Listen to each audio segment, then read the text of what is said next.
নমস্কার সবাইকে। আপনাদের কাছে আমি ছোট্ট একটি ভিডিও নিয়ে এসেছি। আমরা আজকে সকালে বেরিয়ে পড়েছি একটা জায়গায় যাওয়ার জন্য। রাস্তার পাশে দেখুন কত গণেশ ঠাকুর বিক্রি হচ্ছে, কালকে গণেশ পুজো। আপনাদের সবাইকে শুভ গণেশ চতুর্থী। দেখুন আমি, আমার ছেলে, দিদি, ভাগ্নি আমরা সবাই মিলে রেডি হয়ে নিয়েছি।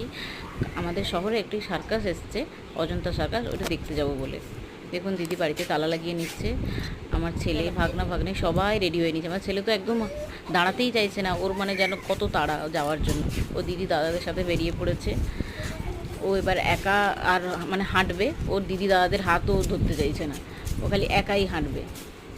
দেখুন চলুন যাই। দেখুন ও দিদি দাদাদের সাথে যাচ্ছে, এই একা হাত ধরবে না। দেখুন ও হাঁটতে পারলো না, ওই জন্য ওর পিসি কোলে নিয়ে নিয়েছি। দেখুন আমরা সার্কাসের কাছে চলে এসেছি। দেখুন অজন্তা সার্কাস।